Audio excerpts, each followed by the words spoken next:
भारत और इंग्लैंड मध्य खेला जाइथिबा प्रथम एक दिवसीय मैच रे भारत 4 विकेट रे विजय लाभ करिछि। टॉस जीति प्रथमे बैटिंग करिथिबा इंग्लैंड 248 रन रे ऑल आउट हो जाइथिला। इंग्लैंड पक्षर प्रथमे बैटिंग करी आसीथिबा फिल सॉल्ट एवं डॉकेट धुआंधार बैटिंग करिथिले।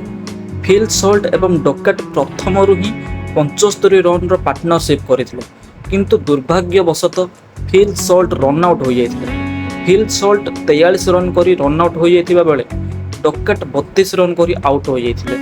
तापर बैटिंग आसीथिबा 4 number batter Harry Brooks 0 run करी आउट हो जाइथिबा बेले 3 नंबर बैटिंग आसीथिबा जो रूट 19 रन करी आउट हो जाइथिले, किंतु मध्यक्रम बैटर जॉस बटलर एवं जोकब बेथेल भल पार्टनरशिप करिथिले। जॉस बटलर अर्धशतक करी आउट हो जाइथिबा बेले बेथेल मध्य अर्धशतक करी आउट हो जाइथिले। जॉस बटलर एवं जोकब बेथेल भल खेलुथिबा बेले अक्षर पटेल एमानक पार्टनरशिप भांगिथिले। जॉस बटलर 67 बॉल खेली 52 रन करी अक्षर पटेल को शिकार होइथिबा बेले जोकब बेथेल 64 बॉल खेली 51 रन करी रविंद्र जाडेजा को द्वितीय शिकार होइथिले। लियाम लिविंगस्टन मध्य 5 रन करी 16 आउट होई हर्षित राणा को शिकार होइथिबा बेले क्रेस मोहम्मद सामी को शिकार होइथिले एवं आदिल रशीद 8 रन करी रविंद्र जाडेजा को शिकार होइथिले।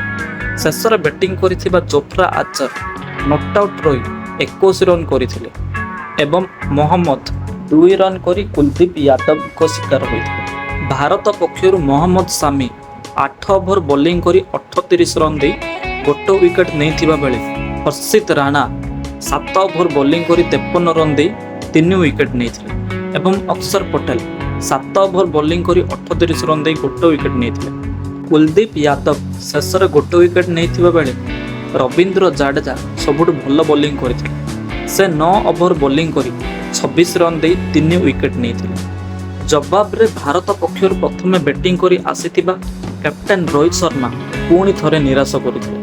से 2 रन करी आउट हो जाइथिले। भारत पक्षर प्रथम एक दिवसीय मैच खेलुतबा जयसवाल से मध्य 15 रन करी आउट हो जाइथिले, किंतु 3 नंबर बैटर शुभमन गिल एवं 4 नंबर बैटर श्रेयस अय्यर भल प्रदर्शन करथिले। शुभमन गिल 96 बॉल खेली 87 रन करी अर्धशतक करथिबा बेले श्रेयस अय्यर 36 बॉल खेली 59 रन करी अर्धशतक करथिले।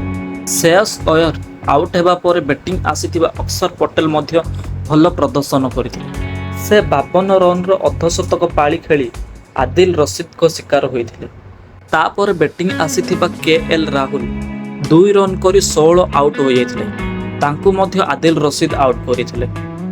अन्यतम बैटर शुभमन गिल शतक आड़को अग्रसर होउथबा बेले से 87 रन रे आउट हो जाइथिले। शेषरे हार्दिक पांड्या एवं रविंद्र जाडेजा मैच जितेइथिले।